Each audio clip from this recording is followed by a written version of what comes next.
बिस्मिल्लाहिर्रहमानिर्रहीम on behalf of pearl securities आपको welcome करते हैं जी। अच्छा, लास्ट वीक हमने टेक टॉक नहीं किया था, उससे प्रीवियस वीक में सिर्फ 3 वर्किंग डेज थे।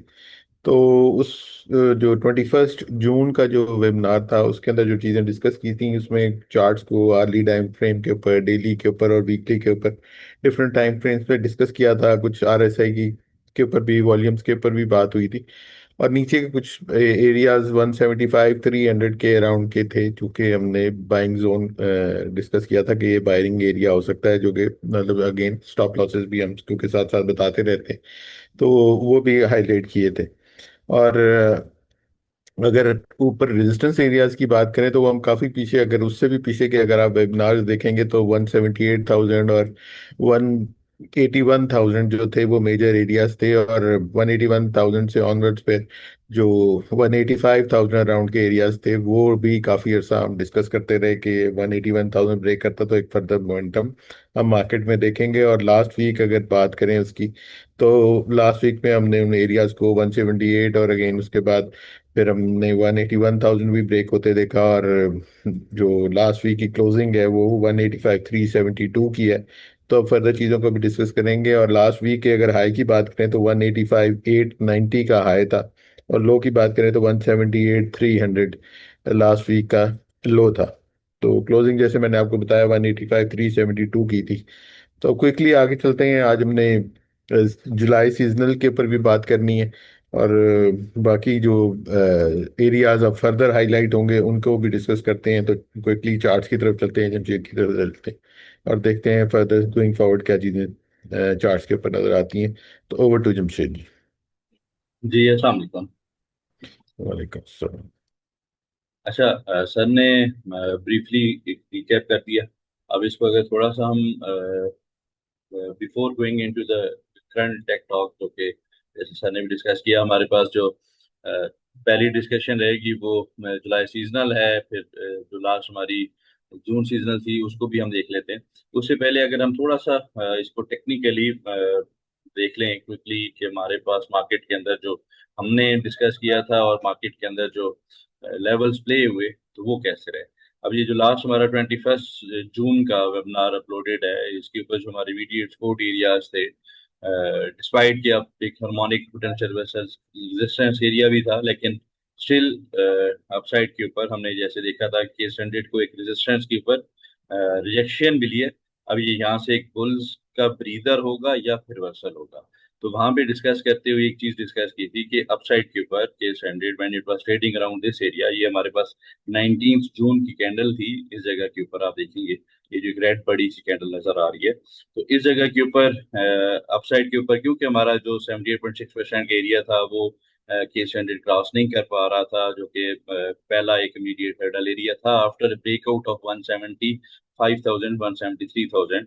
तो उसके बाद के स्टैंडर्ड के ऊपर हमने ब्रीदर भी देखा, लेकिन जो हमारे पास प्राइस स्ट्रक्चर हमने डिस्कस किया था आवरली टाइम फ्रेम के ऊपर, जहाँ पे हमने एक राइजिंग वेज को डिस्कस करते हुए ये चीज डिस्कस की थी कि डाउन साइड के ऊपर कुछ इमीडिएट बेसिस के ऊपर जो कि हमारे पास एक फेयर वैल्यू गैप जनरेट हुआ है, उसका इमीडिएट हर्डल एरिया 177,800 का है।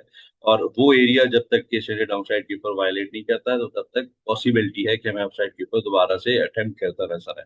ऐसा ही हुआ। 177,800 हमारा इमीडिएट सपोर्ट एरिया था, केस हंड्रेड ने आगे 177,688 का लो पोस्ट किया, मेरली कोई 125 पॉइंट्स नीचे लो पोस्ट किया, साइडवेज ट्रेड किया, उसको ड्रिल नहीं कर पाए पीएस, और फिर अपसाइड के ऊपर हमने अपसाइड के ऊपर मोमेंटम देखा। और इन दैट केस सेकंड जो लेग थी वो अपसाइड के ऊपर नेक्स्ट डे की जो पोटेंशियल एरियाज बन सकते थे 185,600 तक के, वो ही टेस्ट करता नजर आ रहा है और अब यहाँ पे साइड पे ट्रेड करता नजर आ रहा है। अब यहाँ पे एक चीज और डिस्कस करने की कि जो भी टेकटॉक के ऊपर हम चीज डिस्कस करते हैं या कोशिश करते हैं कि आप लोगों को टेक्निकली सिर्फ लेवल्स को डिस्कस करने की बजाय एक प्राइस स्ट्रक्चर को समझाने की कोशिश करते रहते हैं कि आप लोग जब भी मार्केट के अंदर कोई भी चार्ट के ऊपर इंडिविजुअली स्टॉक हो या के स्टैंडर्ड के कुछ लेवल्स हो, तो जो स्ट्रक्चर है या जो इम्पोर्टेंट है हमारे पास इम्पोर्टेंस है तो एट दैट टाइम जो डेवलप हो रही होगी चार्ट फॉर्मेशन, सो वो काफी इंपॉर्टेंट रहती। इन दिस केस हमारे पास जो व्यू था कि इमीडिएट बेसिस के ऊपर 177 800 अगर वायलेट हो गया तो फिर 1 से 2 दिन हम वेट करेंगे। नेक्स्ट जो पोटेंशियल रिवर्सल जोन या पीआरजी बन रहा था अराउंड 175 300 का, उस तक का वेट करेंगे, वहां पे जरूर बाय करेंगे और फिर अपसाइड के ऊपर हमें नेक्स्ट मौका मिलता नजर आएगा। अब गोइंग फर्दर सीजनल्स के ऊपर चलते हैं, फिर अगेन इस साइड के ऊपर वापस आएंगे जहाँ पे हम आके नेक्स्ट स्ट्रक्चर की कुछ डिस्कशन भी करेंगे।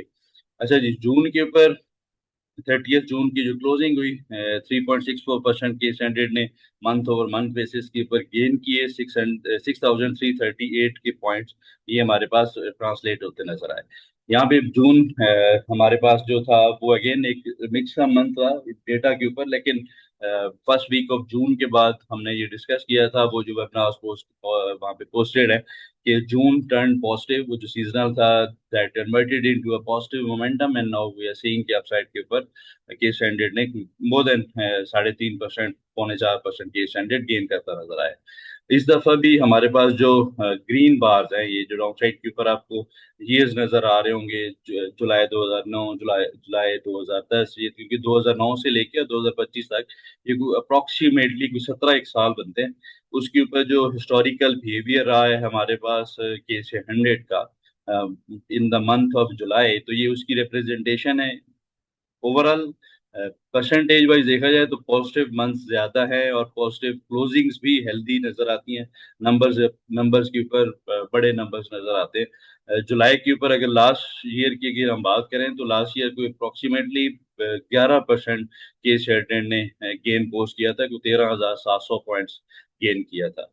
इसी तरह अगर हम जुलाई 2020 में देखें, when it was the last month before going into the correction 2021 22 23 24, तो इसके ऊपर भी हमने कोई 6% सॉरी 14% गेन करता देखा था केस हंड्रेड को।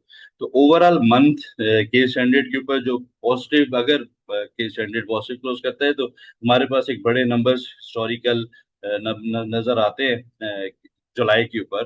परसेंटेज वाइज भी जुलाई की क्लोजिंग पॉजिटिव साइड के ऊपर ज्यादा बेहतर नंबर्स के ऊपर नजर आती है, लेकिन स्टिल मेरे ख्याल में थोड़ा सा वॉचफुल रहना पड़ेगा अगेन, क्योंकि हम ऑलरेडी एक कुछ सेशंस के स्टैंडर्ड के जुलाई के ऊपर देख चुके हैं, वो पॉजिटिव ही रहे हैं, जहाँ पे हम ऑलरेडी 2.81% का गेन करता देखें जुलाई के ऊपर के स्टैंडर्ड को।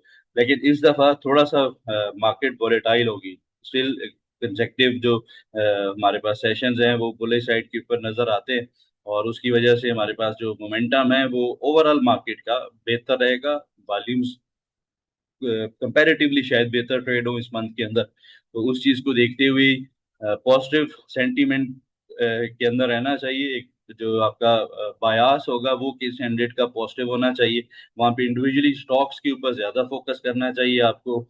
जो भी स्टॉक अपने स्ट्रक्चर की ब्रेकआउट के ऊपर या फिर सपोर्ट को रीटेस्ट करता हुआ मिलता है तो वहां पे जरूर बाय साइड के ऊपर एंट्री लेनी चाहिए, और अप साइड के ऊपर उनके अंदर इंशाल्लाह दोबारा से मौका मिलता रहेगा। तो अगर हम समराइज करें सीजनल्स को, तो इस हिस्टोरिकल डेटा के ऊपर जुलाई is slightly is a bullish month, upside के ऊपर यहाँ पे बुल्स दोबारा से फर्दर मोमेंटम मेंटेन करते नजर आ सकते हैं। अच्छा जी, अगर हम अब चलें जो हमारे पास स्ट्रक्चर बना हुआ है वीक ओवर वीक बेसिस के ऊपर, या हमारे पास जो करंट स्ट्रक्चर है कि 100 का डेली टाइम फ्रेम के ऊपर, तो उसके ऊपर जो जैसे अभी लास्ट स्लाइड के ऊपर हमने डिस्कस किया है कि हमारे पास जो इमीडिएट बेसिस के ऊपर 0.886% का एरिया था। अगर आप देखेंगे, ये हम लेग की बात कर रहे हैं, जो डाउन साइड के ऊपर 9 मार्च को लो पोस्ट हुआ है अराउंड 144,000 का, और जो टॉप का एरिया है वो 191,032 का है, जो कि एवर हाई है। अच्छा, यहाँ पे जो फिब लेवल्स हैं प्रीवियसली 181,000 के पास, और यहाँ पे आप देखेंगे ना एक चीज को, तो आपको एक सिमिलरिटी मिलेगी और इसकी सिग्निफिकेंस आपको थोड़ी सी समझ भी आएगी। अगर ये मैं 3 4 फिब लेवल्स को यहाँ से ऑफ करूँ, तो अच्छा यहाँ पे आप देखेंगे अगेन इसका बैकग्राउंड को भी थोड़ा सा यहाँ से रिमूव करते हैं बेटर अंडरस्टैंडिंग के। अच्छा जी, अब ये इसका पोटेंशियल एक गोल्डन पॉकेट कहलाता है। 61.8% स्ट्रेट अपसाइड के ऊपर मूव बनी मिड ऑफ अप्रैल आके के स्टैंडर्ड ने ये एरिया चैलेंज किए, 1 से 2 सेशन अपसाइड के ऊपर क्लोज जरूर किया है, लेकिन उसके बाद फिर अगेन हमने यहाँ पे एक लंबी कंसोलिडेशन देखी, महीना डेढ़ महीना के स्टैंडर्ड इसी रेंज के अंदर ही क्लोज किया, और फिर अल्टीमेटली अपसाइड के ऊपर जहाँ पे एक हमारे पास प्राइस एक्शन के ऊपर लोअर हाइज मिसिंग थे, तो at that time we were of the view कि हमें अपसाइड के ऊपर के स्टैंडर्ड ब्रेकआउट अटेम्प्ट करता नजर आ सकता है। और एट वन फाइन डे 15 जून को हमने ब्रेकआउट अटेम्प्ट होते देखा, ब्रेकआउट बुलिश गैप अप के साथ मिला और उसके बाद हमने अपसाइड के ऊपर फर्दर मोमेंटम देखा है। तो इमीडिएट बेसिस के ऊपर क्योंकि हम क्लोज किए हैं 185,600 के पास, तो एक हमारे पास इमीडिएट रेजिस्टेंस एरिया जरूर है। और इसके ऊपर सेकंड चीज जो कि हमारे पास नजर आती है वो एक स्विंग बना था इस जगह के ऊपर, आप देखेंगे ये जो फर्स्ट हमारा एक लोअर हाई था एट दैट टाइम, इसके बाद हमने डाउन साइड के ऊपर डिक्लाइन करता देखा था। तो हम एक मेजर रेजिस्टेंस एरिया को भी अप्रोच कर रहे हैं जो कि मेरे ख्याल में अभी के लिए 187,100 से 188,200 500 का एरिया रिजाइड करता है। ये हमारा immediate resistance area current closing से देखा जाए तो ये एरिया ज्यादा करीब है, और इमीडिएट सपोर्ट एरिया अगर हम देखें तो वो 182,300 का है।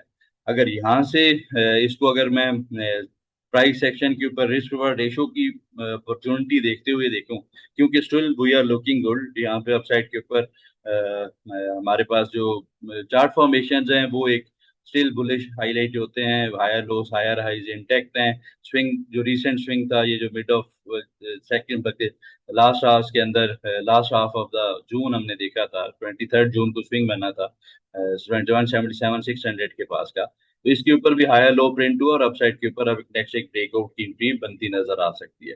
तो इमीडिएट बेसिस के ऊपर रेजिस्टेंस अप्रोच होना ज्यादा बेहतर नजर आता है। वहां पे अगेन हमारे पास पोटेंशियल प्रॉफिट टेकिंग जो कि हैवी वेटिंग स्टॉक्स हैं या फिर जो परफॉर्म कर चुके हैं स्टॉक्स वो थोड़ा सा प्रॉफिट टेकिंग विटनेस कर सकते हैं।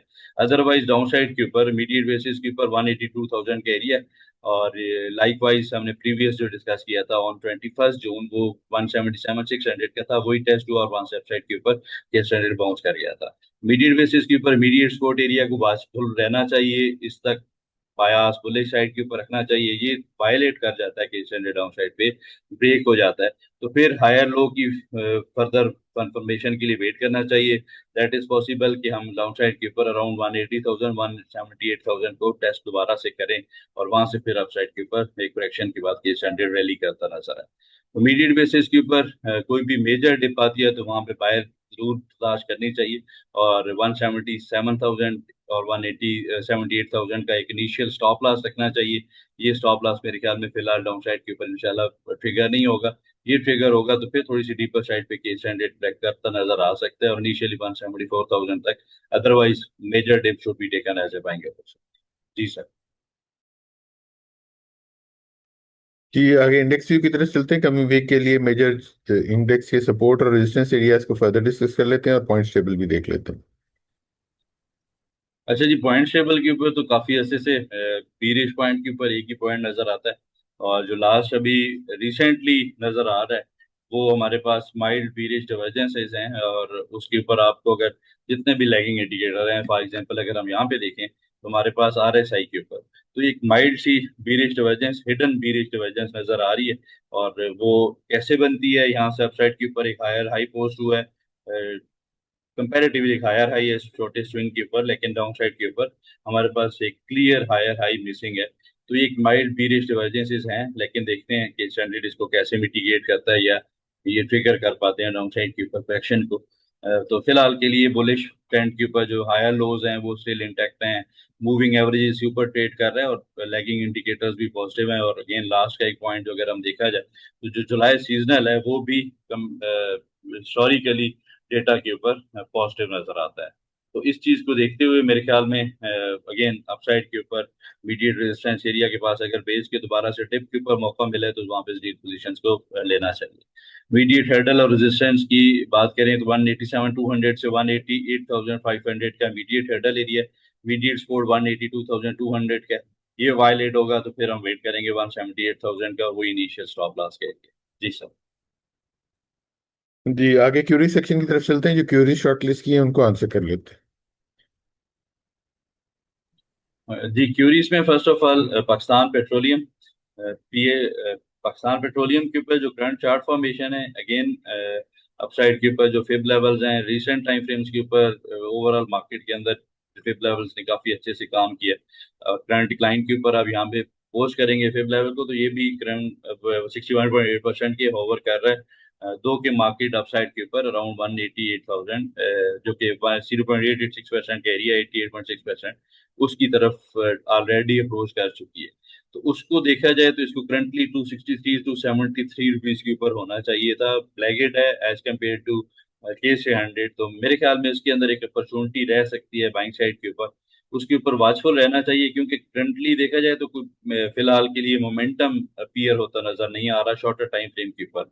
लेकिन इसके ऊपर जो चार्ट स्ट्रक्चर है, अगर उसको हम एवेल्युएट करें तो हमारे पास एक काइंड ऑफ फॉर्मेशन बन सकती है यहाँ पे, वो है डिसेंडिंग ट्राइंगल पैटर्न। तो उसके ऊपर हमारे पास जो इमीडिएट रेजिस्टेंस एरिया है उसी के पास ही होवर कर रहा है।